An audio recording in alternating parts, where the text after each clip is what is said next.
হাসপাতাল থেকে ছাড়া পেলেন ধর্মেন্দ্র, ফিরলেন বাড়িতে। হাসপাতাল থেকে ছাড়া পেলেন ধর্মেন্দ্র। মুম্বাইয়ের ব্রিজ ক্যান্ডি হাসপাতালে ভর্তি ছিলেন তিনি। জানা যাচ্ছে এই মুহূর্তে তার অবস্থা স্থিতিশীল। আপাতত বাড়ি থেকেই তার চিকিৎসা চলবে বলে জানিয়েছেন তার চিকিৎসকেরা। ধর্মেন্দ্রের টিমের তরফে জানানো হয়েছে, আপাতত অভিনেতার শারীরিক অবস্থা স্থিতিশীল। চিকিৎসকের পরামর্শেই থাকবেন তিনি। চলবে বাড়ি থেকেই যাবতীয় চিকিৎসা। একই সঙ্গে সকলকে অনুরোধ জানানো হয় তার শারীরিক অবস্থা নিয়ে কোনো রকম ভুয়ো খবর না ছড়ানোর জন্য। তার এবং তার পরিবারের প্রতি যাতে সম্মান ও গোপনীয়তা বজায় রাখা হয়। উল্লেখ্য, 10 নভেম্বর হাসপাতালে ভর্তি হন ধর্মেন্দ্র।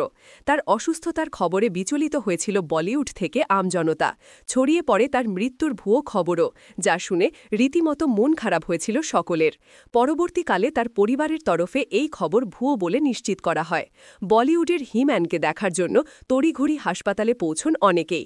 অন্যদিকে ধর্মেন্দ্রের মৃত্যুর ভুয়ো খবর ছড়াতেই এক্স হ্যান্ডেলে ক্ষুব্ধ হেমা লেখেন, যা ঘটছে তা ক্ষমার অযোগ্য।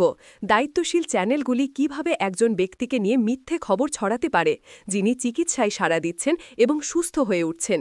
এটা অত্যন্ত অসম্মানজনক এবং দায়িত্বজ্ঞানহীন আচরণ। দয়া করে এই কঠিন সময়ে পরিবারের প্রতি যথাযথ সম্মান বজায় রাখুন আর আমাদের একান্তে থাকতে দিন।